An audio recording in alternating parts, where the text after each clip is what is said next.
Hola amigos, ¿cómo están? Bienvenidos a este programa de Cristonautas en su 7ª temporada.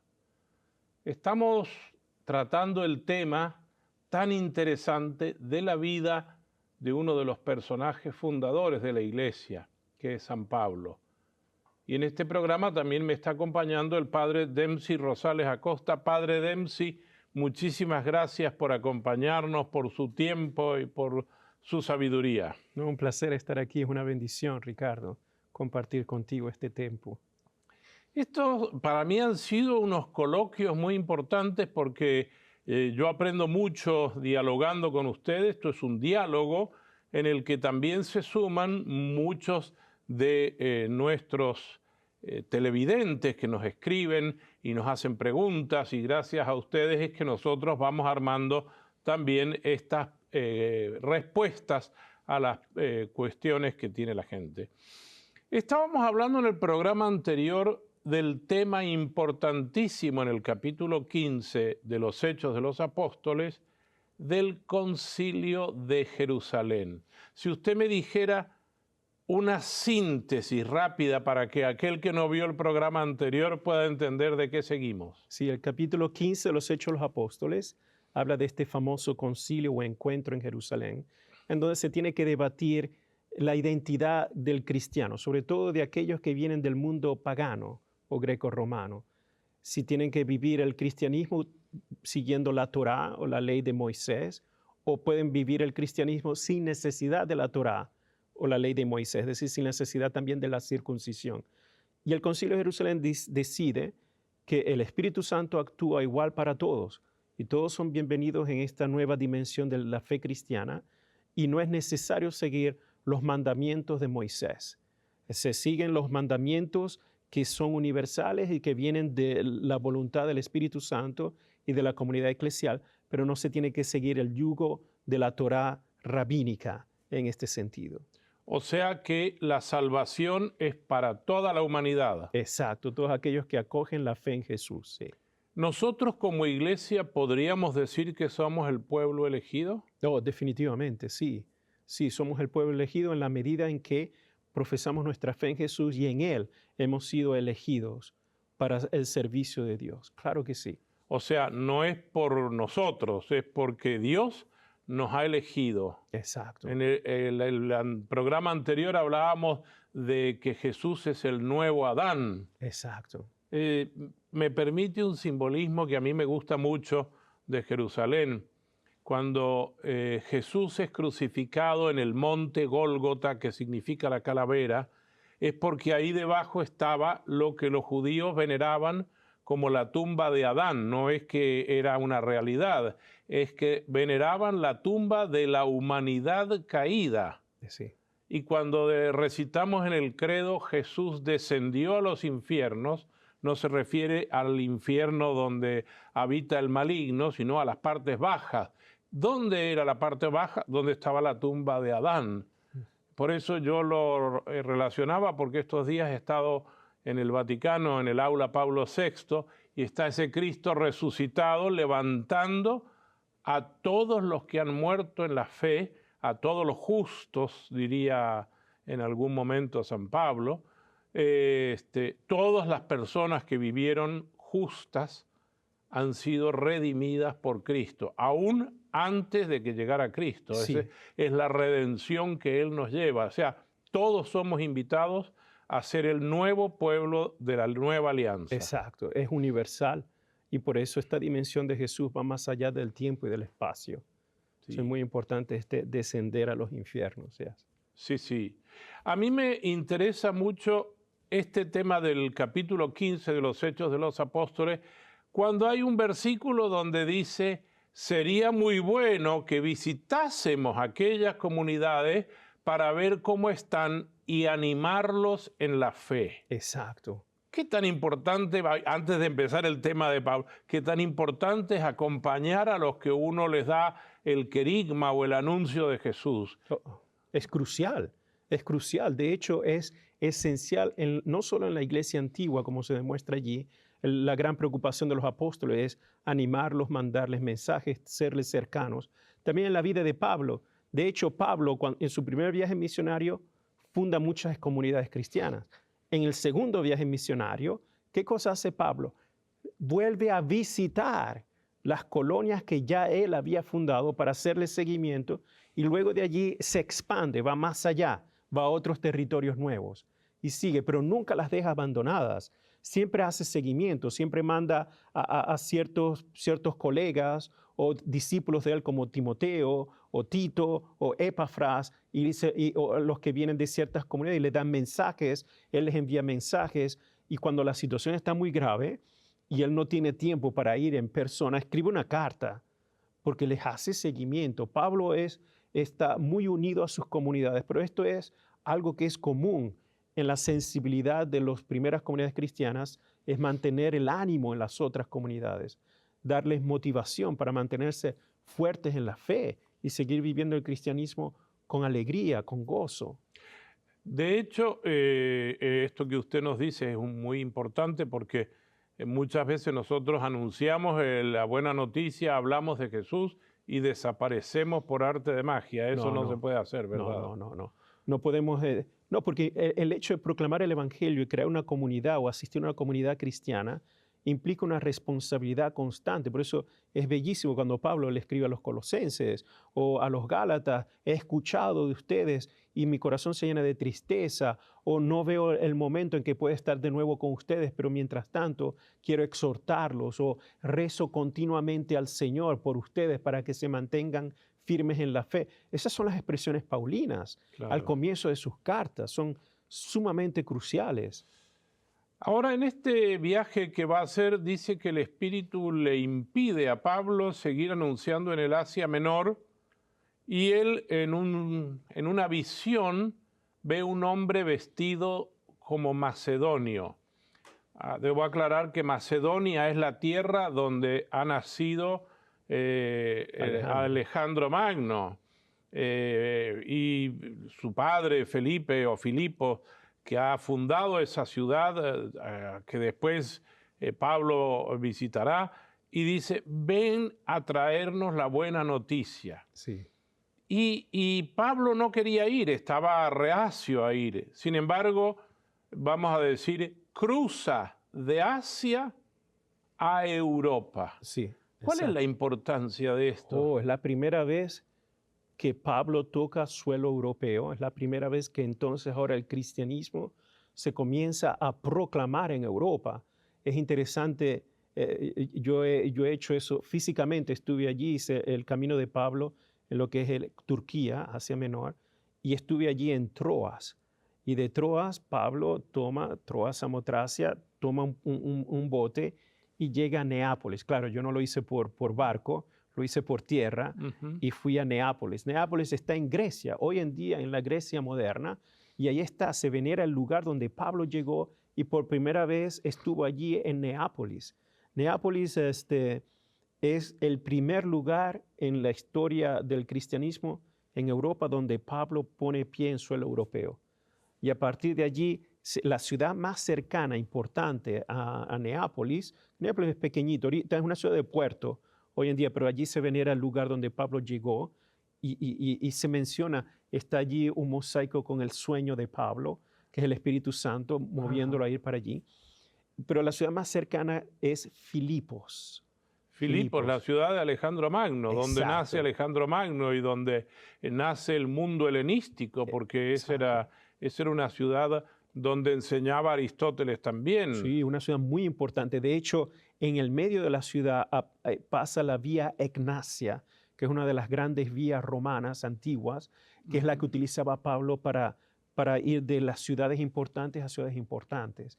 Toda la vía Egnacia atraviesa prácticamente el Asia Menor y parte de Europa, y es una vía sumamente crucial en el camino misionero de Pablo.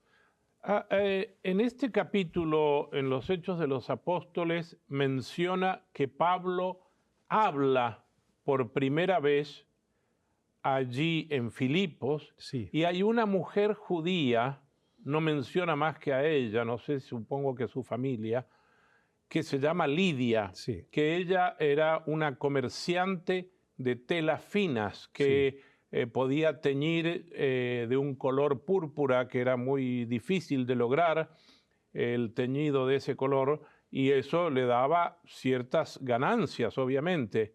Pero al escuchar a Pablo, ella pide ser incorporada primero al cristianismo, pero también lo invita a quedarse en su casa, que sea huésped de esta mujer. Sí, Es la primera que se bautiza en Europa. exacto. Y allí comienza la primera iglesia doméstica en Grecia. De hecho, es muy lindo porque si vamos hoy en día a Filipos, allí está prácticamente las ruinas, y cerca de las ruinas está una famosa iglesia cerca. En el autobús, 1 minuto, 2 minutos, está la famosa iglesia ortodoxa de Lidia, ¿no? Y está allí el río. Está el río que se menciona en los Hechos de los Apóstoles, donde Lidia fue bautizada. Pero es interesante ver que en las ruinas antiguas de Filipos, que es una ciudad que tiene un anfiteatro, una ciudad de una gran importancia, la Vía Ignacia pasa, también es allí donde los bizantinos, esto es muy importante, en el medio de la ciudad antigua, hicieron la primera basílica de Lidia, justo allí, que tiene todavía, es octogonal, interesante. Bien estilo bizantino. Exacto, cuarto, quinto siglo. Interesante para conmemorar esta conversión de Lidia, esta aceptación del mundo cristiano y cómo el cristianismo viene a ser ahora parte del mundo griego. Es muy importante. Esto que usted dice me trae a la memoria, yo estuve el año pasado en un peregrinaje sobre los viajes y la ruta de San Pablo y estuvimos celebrando la Eucaristía. Nuestro capellán celebró la Eucaristía en esa pequeña islita que hay en el río. Exacto.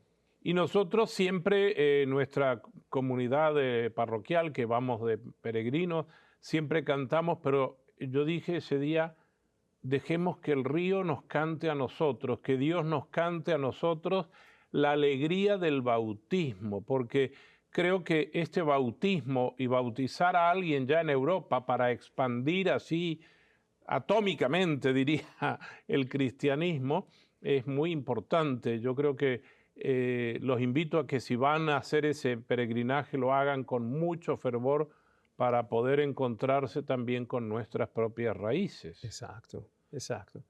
Y también en esta tierra, en esta ciudad de Filipos, Pablo también tuvo muchos obstáculos, ¿no? Aparte de los obstáculos que uno encuentra dentro del mundo cristiano antiguo, porque Pablo tenía también que enfrentarse contra los falsos maestros, que eran también cristianos que mezclaban doctrinas extrañas. Tenía que enfrentarse en contra de los judíos, que cada vez que hablaba en la sinagoga lo atacaban.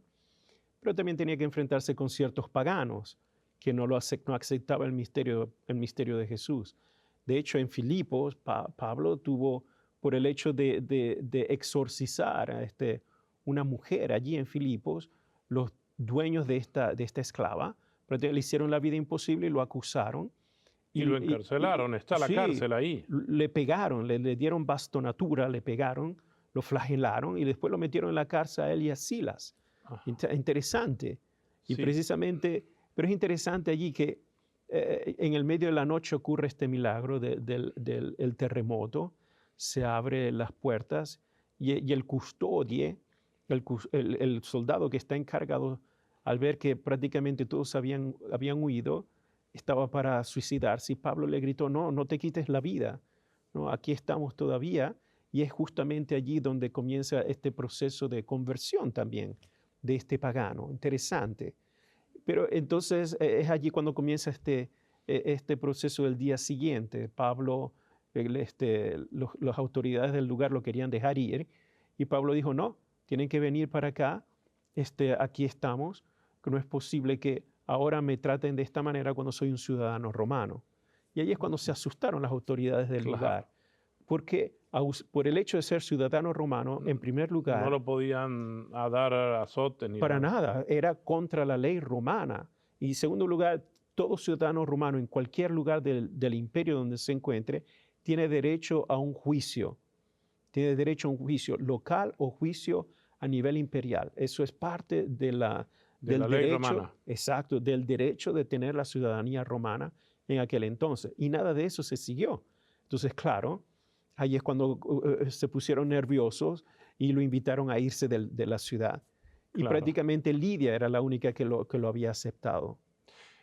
Y él, voy a pasarme varias partes del viaje porque quiero llegar a un momento crucial en la ciudad de Atenas, Oh, que sí. hoy es la capital, pero en ese momento era una ciudad muy importante por el tema de la filosofía, del arte y también del comercio porque está cerca del puerto. Exacto.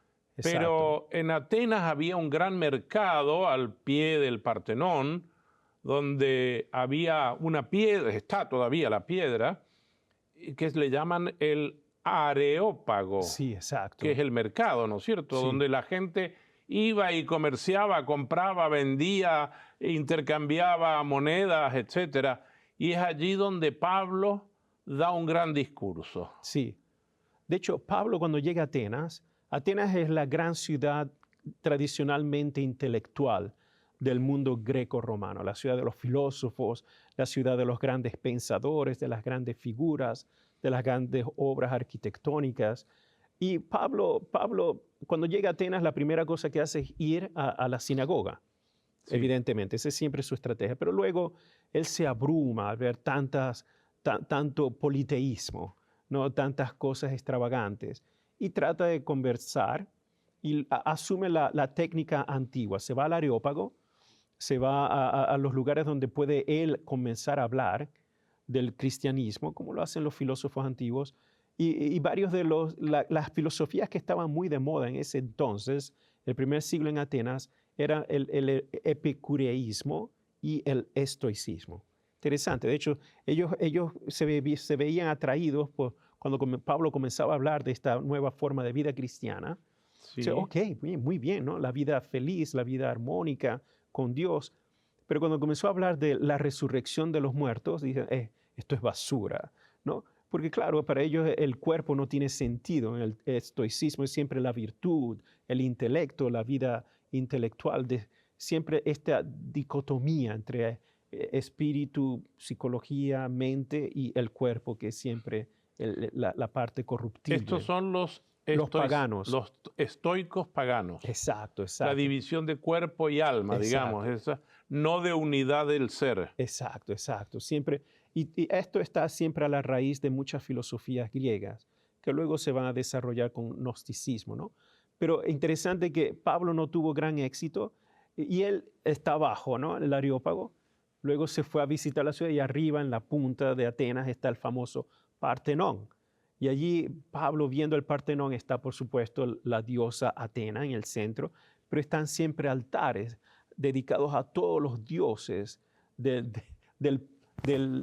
mundo religioso griego. Pero los griegos son tan devotos, tan supersticiosos o tan religiosos, podemos llamarlo de diversas maneras, que para que no se les escapara algo, hicieron un altar por si acaso se les olvidaba que había otro Dios y lo llamaron al Dios desconocido, ¿no? Agnostotheo, así es como aparece esa frase. Agnostotheo. Agnostotheo en el texto griego de los Hechos de los Apóstoles. Y Pablo, brillante, a Pablo no se le escapa ninguna oportunidad que sea útil para proclamar el Evangelio. Él usa ese evento y vuelve a proclamar en el Areópago. Esto es lo que es. Estoy aquí para hablarles de vuestro Dios desconocido. Soy yo aquí quien les... Entonces comienza a llamar la atención. Claro, tuvo un éxito modesto, ¿no? Claro, pero al menos Dionisio quedó allí. Dionisio era el encargado del Areópago. Sí, Dionisio al escucharlo quedó cautivado por este mensaje cristiano del Dios desconocido. E irónicamente, también se menciona Damaris, ¿no? Una persona importante de la comunidad, la primera comunidad cristiana. Seguramente es allí donde comienza la primera comunidad cristiana en Atenas, que luego la comunidad cristiana de Atenas con el patriarcado de Atenas es una sede monumental, una sede muy importante del cristianismo griego ortodoxo, propio del patriarcado de Atenas. Tiene su origen propio en la predicación y en el ingenio de Pablo.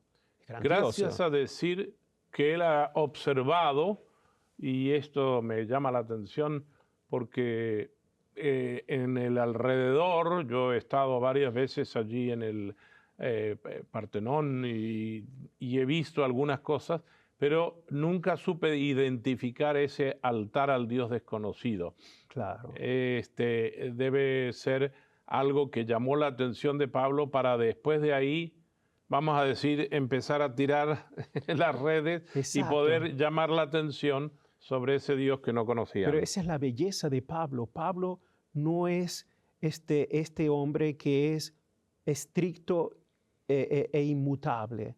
No, él es fiel a la tradición, pero tiene la capacidad de adaptarse a la realidad que está enfrente de él y de utilizar todo medio disponible para ver cómo Dios puede ser transmitido.